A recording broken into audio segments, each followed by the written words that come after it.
Do you ever feel like a plastic bag drifting through the wind, wanting to start again? Well, let's give that plastic bag some new life and recycle it. It's important to recycle because it keeps pollution out of our air and water supply and lessens the need for production from raw resources. Eric and I know that recycling can keep our houses cleaner, and it even provides us with materials such as recyclable bottles for school projects.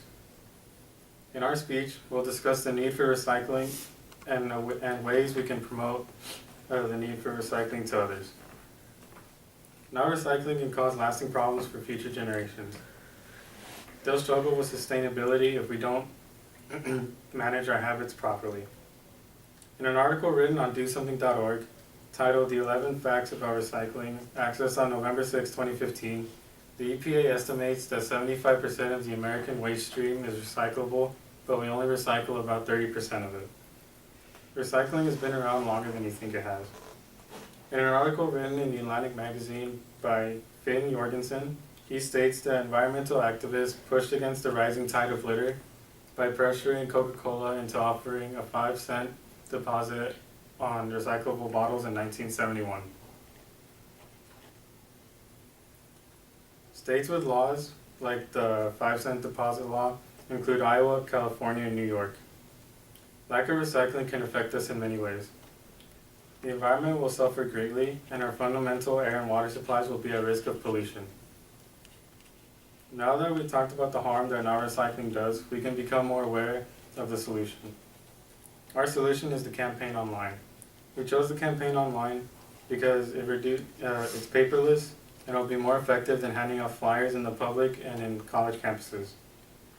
Right now, we can make a habit of recycling small things such as water bottles and milk jugs when we don't need them anymore. Some other easy things we can do are emailing classmates and coworkers, or even writing a blog on our favorite website, encouraging others to join our recycling program.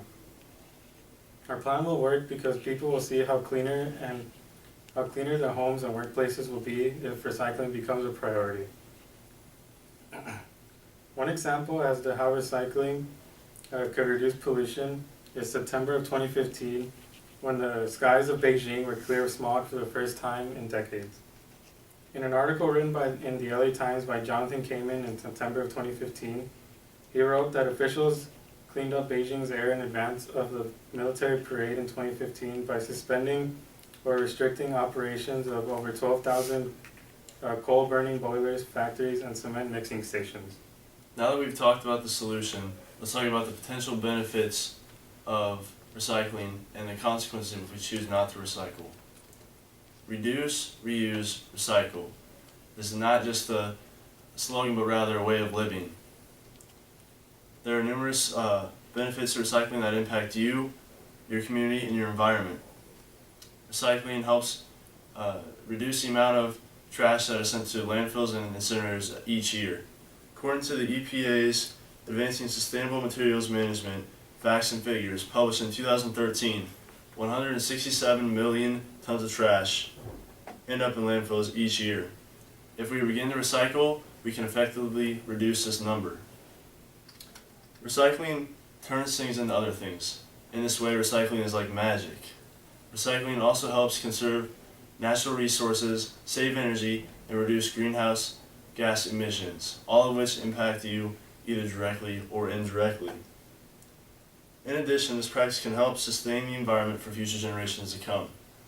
Imagine you're walking through your local park, like Elmwood. I think we can all agree it's a very beautiful place, but will it be there for future generations? Unless we change our ways, it's hard to say. Now that you understand some of the potential benefits, it's also important to understand the consequences of not recycling. We've all seen the pictures of pollution. There's plastic and glass and trash and gadgets all over the ground. In fact, it is the ground. Is this how we want to live? In a filthy, abysmal world? Unless we change our ways soon, that's how it's going to end up.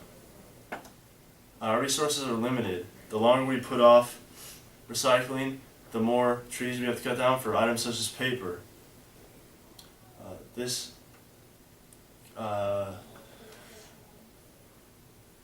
Consider this post found on the official website of National Geographic, accessed on November 10, 2015. It states, If we continue at the current rate of deforestation, the world's rainforest could completely vanish in 100 years. This can drive climate change and increase global warming. Global warming is also impacted by the disposal of our trash. In an SF Gate article titled Effects of Recycling on Humans, noted editor Eliza Leah states that incinerators create the generation of pollution particles and post-combustion ash. In conclusion, recycling is not only important for our own future, it's our responsibility as humans to care for our planet. Every one of us must start by becoming more aware of what we throw away. In doing so, we will ultimately see the need to recycle. I strongly encourage you to visit the EPA's website at www.epa.gov/recycling. It's extremely important that we start to recycle. We need to approach this problem with a greener, meaner attitude. Author Robert Swan put it best when he said, "The greatest threat to our planet is the belief that someone else will save it."